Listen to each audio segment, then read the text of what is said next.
बिस्मिल्लाहिर्रहमानिर्रहीम। अस्सलाम वालेकुम दोस्तों, मेरा नाम है माजिद बशीर और आप देख रहे हैं मेरा फेसबुक और यूट्यूब चैनल MBS व्लॉगर्स। तो कैसे हैं आप सब लोग? उम्मीद है आप, आपके बर्ड्स और आपकी फैमिली खैरियत से होंगे। तो दोस्तों, आज जो मेरा वीडियो बनाने का टॉपिक है, उस टॉपिक पे जाने से पहले, शुरू शुरू करने से पहले मैं सब दोस्तों का शुक्रिया अदा करना चाहता हूँ जिन्होंने मुझे सपोर्ट किया और मेरे चैनल को सब्सक्राइब किया, जिसकी वजह से अल्हम्दुलिल्लाह मेरे 1K सब्सक्राइबर जो है ना वो कंप्लीट हो गए। तो इसमें सिर्फ सब्सक्राइब ही नहीं किया, बल्कि उसमें जो है मुझे अच्छे अच्छे फीडबैक भी दिए और अच्छे अच्छे कमेंट्स किए। और मेरे साथ जो है ना कई ऐसे साथी जो मुख्तलिफ़ शहरों से हैं वो व्हाट्सएप पे मेरे साथ जुड़े रहे और जो भी उनके छोटे छोटे मसाइल थे उन्होंने मुझसे उस के बारे में राय मांगी और जितना मुझे नॉलेज था मैंने उनको आगाह किया। दोस्तों, खुशी इस बात की भी है कि मेरे 1K सब्सक्राइबर कंप्लीट हो गए हैं, लेकिन उसके साथ साथ ज़्यादा खुशी इस बात की भी है कि जिस मकसद के लिए मैंने ये अपना चैनल बनाया था, ताकि जो भी मेरे पास नॉलेज है वो मैं अपने दोस्तों के साथ शेयर करूं और इससे जो भी साथी इस शौक़ में आना चाहता है उसको इन तमाम मसाइल का पता चल जाए जो इस शौक़ में पेश आते हैं।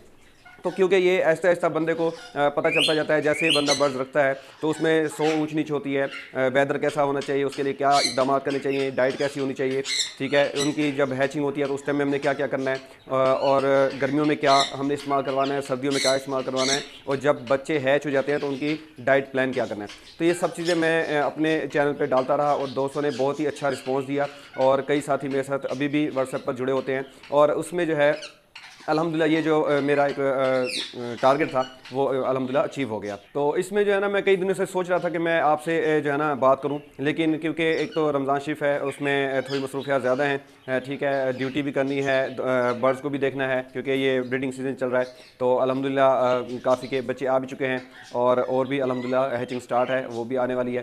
तो इसमें भी मसरूफियत काफ़ी थी तो मैं टाइम नहीं निकाल पा रहा था। तो लेकिन आज मैंने कोशिश की कि आज जो है ना मैं लाजमी अपने जो भी मेरे व्यूवर्स हैं मैं उनसे मुखातिब होऊंगा और उनको मैं एक तो ये बताऊंगा कि अल्हम्दुलिल्लाह ये आपके ताउन की वजह से हुआ है कि मैंने मेरे चैनल के 1K सब्सक्राइबर अचीव हो चुके हैं।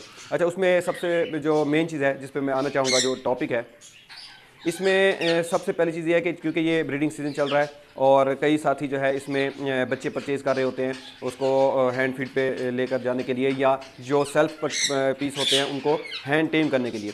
काफ़ी दोस्तों को शौक़ होता है कि वो परिंदे को हैंड टेम करें, उनके साथ वो टॉकिंग करें, उनके हाथ पे बैठे। तो उसमें जो है ना इसी तरह लास्ट ईयर मुझसे मेरा दोस्त जो है ना वो एक ग्रीन रिंग नेक का चिक लेकर गया और माशाल्लाह वो काफ़ी एक्टिव भी है और सेल्फ भी है।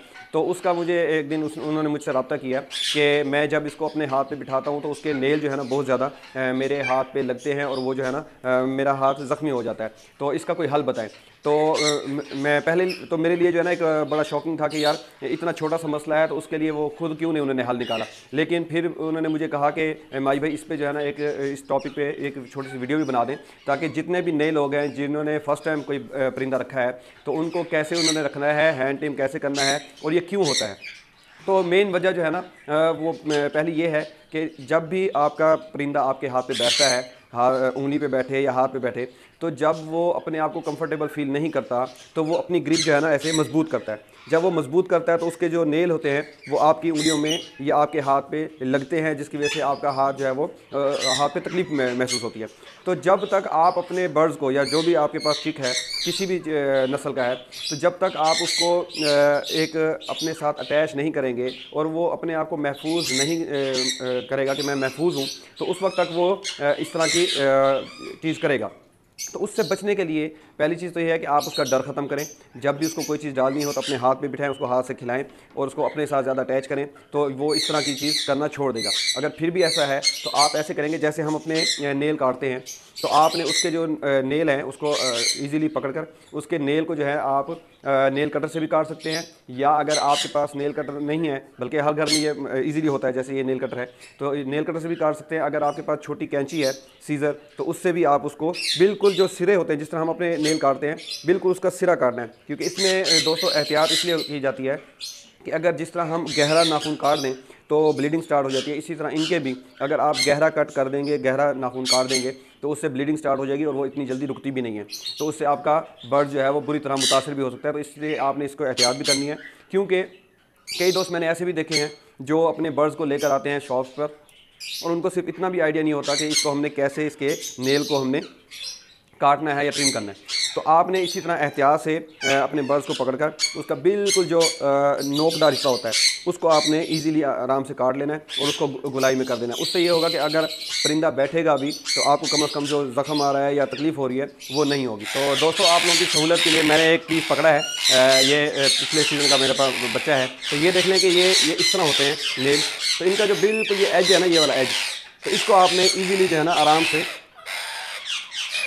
ऐसे करके आराम से ऐसे, ये आप ये देखें, अब ये कट गया, ये देखें ये शार्प है और ये कट चुका है। तो इस तरह बिल्कुल आपने एज काटना है, इसकी जो कर्व है वो ना कटे, ठीक है। बिल्कुल एज आपने इस तरह काटना है और इजीली आपने अपने बर्ड को ऐसे पकड़ना है और ऐसे करके आप उसके तमाम जितने भी नेल हैं वो इजीली आप उसके काट सकते हैं और वो आपको इसमें कोई मसला भी नहीं होगा और आपका बर्ड परेशान भी नहीं होगा और वो ज़ख्मी भी नहीं होगा। तो अब मैं इसको जो है ना दोबारा के पिंजरे में छोड़ दूँगा। तो देखा दोस्तों, ये बिल्कुल ही इजी है। लोग जो है ना शॉप पे लेकर जाते हैं और वहाँ पे वो पैसे भी देते हैं, पैसे दे के अपने बर्ड्स की ये नेल कटवाते हैं। तो इसमें सबसे ज़्यादा ख़तरनाक जो है, जैसे अफ्रीकन ग्रे पैरट है, तो इसके नेल बहुत ही ज़्यादा ख़तरनाक होते हैं, ये बहुत ज़्यादा लगते हैं। तो इसको भी आप इजीली अपने घर पे ही बिल्कुल आसान तरीके से इसको काट सकते हैं। और मैं तो कोशिश करता हूँ कि जब भी बर्ड्स को पकड़ता हूँ तो अपने ग्लव्स लाजमी यूज़ करता हूँ। अगर आपके पास ग्लव्स नहीं भी हैं तो पकड़ने का तरीका ऐसे ही है, आप पकड़ सकते हैं, लेकिन एहतियात यही है कि आप ग्लव्स पहन लें तो बेहतर है। तो दोस्तों, ये आज मेरा एक छोटा सा टॉपिक था और सबसे बड़ी चीज़ कि मैं आपका शुक्रिया अदा करना चाहता था। तो इसी टॉपिक के साथ मैंने वो भी अदा कर दिया और उम्मीद है कि आप जिस तरह पहले मुझे सपोर्ट करते रहें, आगे भी ऐसे मेरे चैनल को सपोर्ट करते रहेंगे और अच्छे अच्छे फीडबैक और अच्छे अच्छे कमेंट्स करते रहेंगे। और जो भी इस तरह से रिलेटेड, यानी कि जो परिंदों से रिलेटेड चीज़ें हैं, वो आप मुझसे डिस्कस करते रहेंगे और मेरे भी नॉलेज में इजाफा होगा और आपकी भी नॉलेज में इजाफा होगा इंशाल्लाह। सबके जितने भी जो शौकीन हैं या जो शौक़ करना चाहते हैं या इस शौक़ में आना चाहते हैं, उनको सब मालूमात इस मेरे चैनल पर मिलती रहेगी इंशाल्लाह। तो मिलते हैं इंशाल्लाह नए व्लॉग में, तब तक के लिए अल्लाह हाफिज़।